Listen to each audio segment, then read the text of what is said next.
¿Qué tal, Rosario? ¿Cómo estás? Buenas noches para todo el país. Bueno, justamente a raíz de la polémica que se ha puesto sobre la mesa, si está el Uruguay preparado o no para retomar sus clases, estamos, como ya lo decías, con el infectólogo pediátrico Galeana. Gracias por estos minutos en vivo con BTV Noticias. Bueno, ¿cómo está? ¿Es factible realmente que se comiencen las clases el próximo 22 de abril? A los efectos de niños de las escuelas rurales, yo creo que es una idea inteligente, es una idea que no compromete la salud de nadie, específicamente porque los niños no son la población de riesgo específico de esta enfermedad, y que empiecen a concurrir cuando llevamos cifras relativamente buenas de casos nuevos diarios. Uno parece una medida relativamente inteligente para ir empezando a evaluar cómo va respondiendo la gente. Recordemos que el coronavirus es un virus que no va a desaparecer, no se va a acabar de un día para el otro. Vamos a seguir teniendo coronavirus. Estamos todavía, hoy es un día fresco, pero en realidad estamos con un clima todavía relativamente aceptable en cuanto a que se puede estar con bastante actividad a la intemperie, se puede estar en clase hoy los niños con las ventanas abiertas, no estamos en pleno invierno, y se vaya retomando un poco, y que los niños, en particular los niños del interior, puedan concurrir a clase y puedan tener la actividad que es tan importante o más importante quizás que lo que pueda pasar en Montevideo, nos puede dar una pauta de si hay mucha transmisión sostenida del virus. De alguna manera, con los números que tenemos, que en general no superan el 3 o el 4% diariamente de casos, en los casos que específicamente se plantea pensando que hay infección, que da una cifra baja de circulación viral, parece una medida aceptable. Y tenemos que recordar que esta enfermedad, ya que no afecta específicamente a los niños y en particular a los niños escolares de 6 a 12 años, no tenemos por qué dejar un poco rehenes a los niños porque puedan eventualmente transmitirle las infecciones a los adultos con los que conviven en sus casas. O sea que parece una cosa bastante razonable. Bien, eso le quería consultar justamente, doctor. Los niños no presentan síntomas, pero sí contagian a los adultos. ¿Esto es así? ¿Y cuál puede llegar a ser la gravedad de este asunto? Los niños en general no presentan síntomas. Esto es una infección viral, es un virus que tiene capacidad de virulencia importante, es una capacidad de hacer daño, pero en general lo que se ha visto desde que tenemos esto, que recordemos que sabemos algo de esto desde enero hasta ahora, es que en general no ha demostrado ser grave o ser enfermedades severas en los niños, ni en los niños ni en los adolescentes. En general, los casos más o menos importantes empiezan en los adolescentes grandes o adultos jóvenes o adultos. Sí se puede dar en los adultos mayores y sobre todo en los adultos relativamente jóvenes de 30 a 40 años puede ser igual enfermedad severa. En los niños es asintomático, de manera que el punto es que con los niños, cuando es asintomático, no sabemos si están infectados o no están infectados y pueden ser transmisores del virus. Por eso recomendamos que, independientemente de que vayan o no vayan a la escuela, mantengan siempre igual el distanciamiento social, mantengan el distanciamiento. Si vuelven a su casa y están los abuelos en su casa, evitemos el contacto directo, los besos, el estar tocando o estar muy permanentemente con los abuelos. Allí sí hay que tratar de mantener el distanciamiento, pero específicamente que los niños concurran no parece grave. Y en general el otro aspecto serían los maestros. Bueno, los maestros de las escuelas rurales, si tienen patología que pueda asociarse con una mayor gravedad de la enfermedad por este virus, entonces en esos casos tomen las precauciones necesarias o no concurran a las escuelas o pongan una suplente. Pero en la mayoría de los casos son maestras o maestros o las gentes de servicio, que en general se trata de personas relativamente jóvenes y relativamente sanas. En ese caso no parece generar un problema. Bien, pero ¿no ven con gravedad que los niños pueden llegar a ser, justamente puedan contagiar a los adultos, como usted lo mencionaba, claro, a los abuelos que puedan llegar a vivir, teniendo en cuenta que capaz que no siempre pueden mantener la distancia social recomendada por el gobierno? Claro, pero lo que sucede es que este virus se va a quedar, se va a instalar. No es que un día desapareció y entonces yo sé que hasta el 1 de noviembre me tengo que quedar, pero a partir del 2 de noviembre ya la actividad es... No hay una fecha de fin. Esto es un virus respiratorio que, como ocurre habitualmente con todos los virus respiratorios, se instala en la población y permanece. Nosotros no tenemos inmunidad si nunca estuvimos infectados, en algún momento iremos adquiriendo inmunidad con infección asintomática o con infección sintomática, pero en tanto no hay una vacuna y por ahora no hay nada que diga que vayamos a tener una vacuna de acá a por lo menos un par de años, en principio nos vamos a ir inmunizando, pero es inevitable que de alguna manera, aunque sea lento, y lo que se pretende es eso, que la diseminación sea lenta, no que no exista la diseminación, porque es imposible que no exista la diseminación, porque tarde o temprano la gente tiene que salir y moverse. Uno puede aguantar un poco a la gente 2 semanas, 3 semanas, un mes, pero en algún momento las cosas tienen que cambiar. Bien, doctor, justamente hablando de ese punto, el director general del Ministerio de Salud Pública, Asqueta, dijo que una de las estrategias que tienen sobre la mesa es para combatir el virus a falta de la vacuna, es generar anticuerpos mediante el contagio controlado de la enfermedad. Quizá hablando en otras palabras, es empezar a abrir de a poco el grifo. ¿Esto para usted es adecuado? No, es que uno no dice, o sea, yo personalmente no pienso voy a generar inmunidad, yo digo voy a ir paulatinamente permitiendo que la gente se vaya enfermando o infectando, eventualmente enfermando, en tanto yo tengo un control de la cantidad de pacientes que se infectan y un control del número de camas que puedan requerir esas infecciones, porque hay una cosa que se ha mantenido bastante firme desde que ha empezado en China esta epidemia, y es la proporción que hay entre los infectados. Los infectados son muchos y nunca sabemos exactamente cuántos son.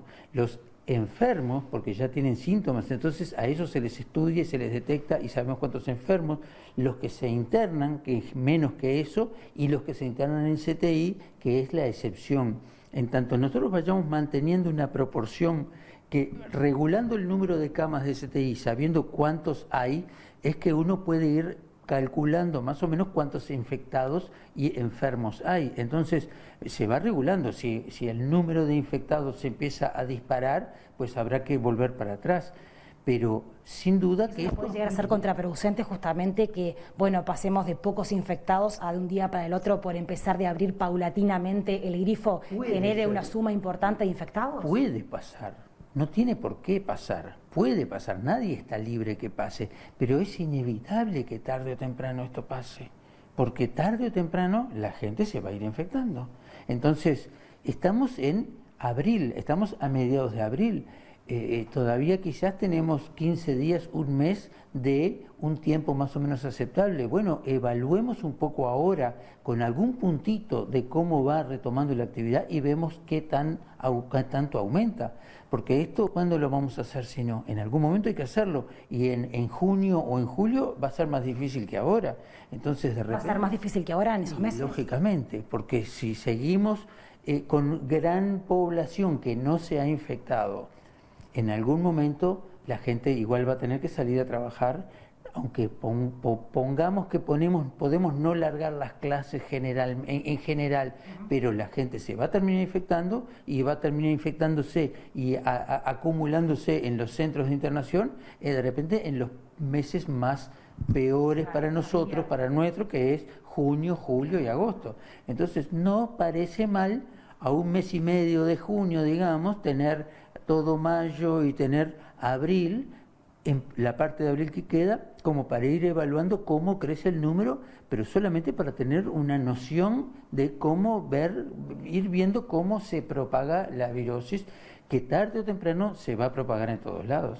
Doctor, justamente pensando y hablando en el día después que va a pasar y hablando de los meses que se nos vienen de bastante frío, el presidente de la República, Luis Lacalle Pou, dijo que nada hace pensar que vayamos a estar peor. ¿Usted está de acuerdo de eso o cree que quizá en el mes de mayo o junio esto pueda agravarse?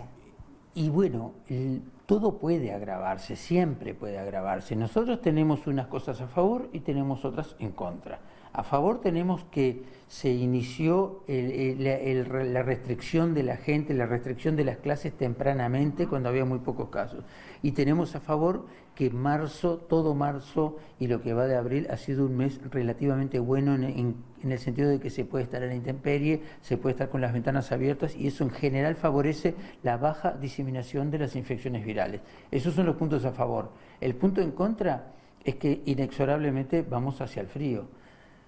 Eso no lo podemos evitar, nadie lo va a poder evitar. Vamos con gente ya, una relativa población infectada cuando lleguemos a los meses en frío. Entonces, eso daría para pensar que si tenemos cierta población más infectada, podríamos pensar que pueda ser que no tengamos un pico brusco, un ascenso brusco de casos. El futuro no lo sabemos, no tiene por qué ocurrir. Nadie puede decir que no pueda ocurrir. Yo no me puedo animar a decir no va a ocurrir esto. Ojalá que no ocurra. Se está haciendo todo para que no ocurra, porque tenemos otro punto a favor con respecto al resto del mundo. El resto del mundo hizo las cosas más tardíamente que nosotros y no tenía todavía un diagnóstico fácil. No es fácil el diagnóstico, pero hoy nosotros, Uruguay dispone de diagnóstico, de técnicas de diagnóstico que yo en 6, 8 horas puedo estar haciendo el diagnóstico de la enfermedad. Entonces, eso es una fuerte herramienta para manejarme en el sentido de que yo aíslo rápidamente, diagnostico rápido, aíslo rápido. Esas son buenas cosas a favor y en ese sentido el presidente seguramente tiene razón de que tenemos cosas como para evitar que esto progrese a una enfermedad descontrolada. Pero el genio epidémico de las infecciones virales nadie puede adelantar. Si yo no tengo el futuro y todos queremos que no ocurra, pero no tengo la certeza.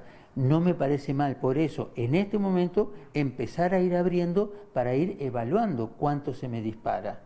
Porque no es lo mismo si después de 2 semanas de escuelas en el interior yo tengo que, en vez de tener 7 o 10 por día, tengo 50 o 60 por día positivos, hay una mayor circulación y yo puedo decir, bueno, acá corto.